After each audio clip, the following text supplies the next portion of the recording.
Have you ever caught yourself angling for the spotlight, even when you didn't want to be there? You're in a meeting and suddenly you're adding just one more comment.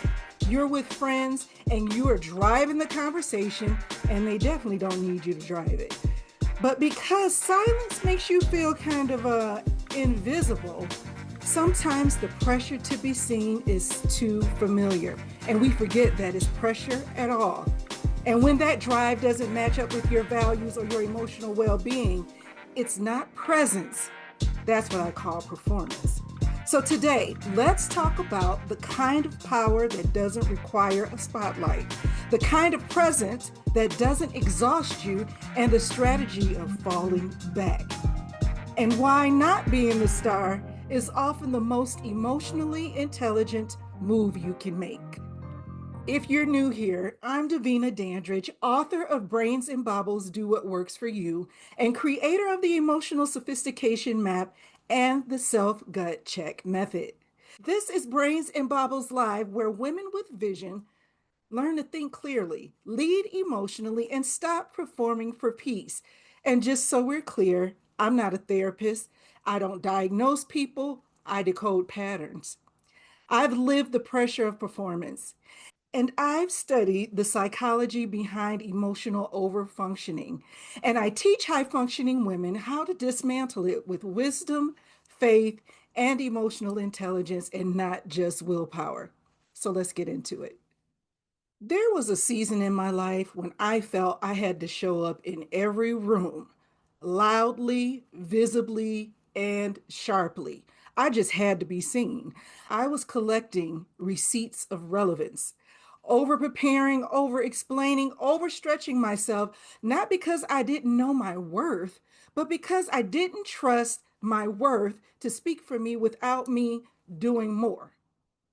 See, I wasn't insecure. I had an issue managing my identity.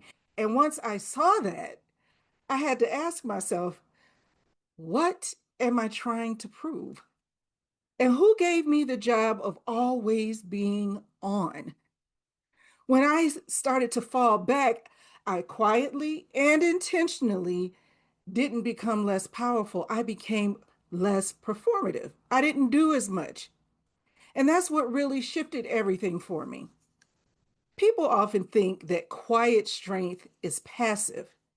It is potent and is powerful, but it is not passive at all. Quiet strength doesn't try to compete or to explain everything. It moves with strategy and with urgency. See, the truth is, when you are emotionally sophisticated, you don't need to dominate a space to own your presence in it.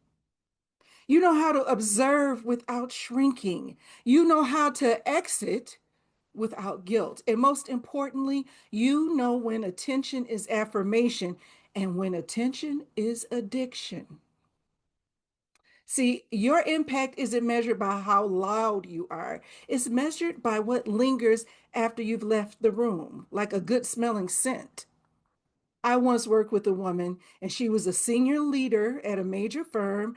I mean, she was brilliant and she had the resume to show it. And she was even refined. She was so refined and so knowledgeable that everyone leaned on her from every department. She told me, I feel overexposed and underfed. She wasn't exaggerating. She was speaking on panels. She was attending every networking event. She was mentoring half of her department, and she was documenting it all online. And we know how that is. But here's what was quietly unraveling with her. She couldn't remember the last time she had an unfiltered, unmanaged conversation. She was showing up everywhere, but not fully as herself. For real, her real self. Her presence had become her product. She wasn't protecting her emotional energy. She wasn't protecting her time or her identity. She was curating a version of herself that looked like power, but it felt like pressure. So, ooh, my light. Ugh. We worked through the emotional sophistication map, and she realized she didn't need to just go away and disappear, but she did need to fall back with intention. So now she's still influential. She's still in all of the right rooms.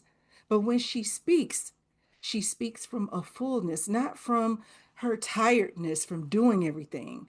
That's the kind of presence that builds the legacy that a woman like you wants to build in her life.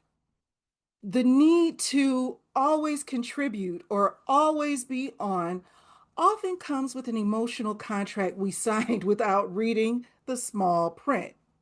We were told, don't let them see you slip. Make yourself indispensable. Always bring value.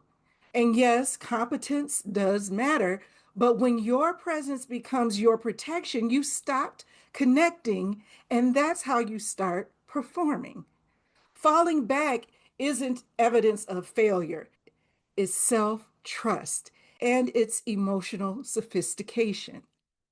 So I'll say it again, emotional empowerment doesn't always speak loudly. Sometimes it just exits. You don't owe anyone constant engagement. You don't owe everyone access to your inner world, and you don't have to explain your boundaries to people who benefit from you not having any boundaries in the first place. This is where the self gut check method comes in. And what you would do is ask yourself, is this about me being useful or about me being seen as valuable? Am I here to connect or am I here to control the perception of who I am? Once you answer these questions honestly, you'll know what to say or when to say nothing at all. Curating your future self is not a public performance. This is definitely private work. And most of it happens in silence. I remember a time when I would announce everything. I'm starting a podcast, or I'm launching a course, or I'm writing a book. And I meant it, but I hadn't built it yet. And every time I said it out loud or too soon, I invited opinions that I wasn't ready to manage or navigate. And it slowed me down. And it didn't slow me down because I wasn't ready. It slowed me down because I was too busy trying to make people believe that I was ready. Eventually, I learned if I want to move forward, I have to stop narrating the journey and just take the steps. Visibility isn't value, and emotional clarity rarely requires an audience. If this conversation spoke to you, and I know it did, go to davinadandridge.com and take the Emotional Sophistication Map. It'll show you where you're performing peace and what that performance is costing you. And if you haven't yet, get your copy of Brains and Baubles, Do What Works for You, because your identity deserves more than emotional exhaustion dressed up as sophistication. Then come back here and tell me, where are you doing too much to be seen? When could you be doing less and being whole? Think about that. You are not required to be the star in every room. Sometimes the most powerful move is just to fall back. That's not shrinking, that's strategy, and that's not invisibility, that's emotional clarity, and that is sophisticated empowerment.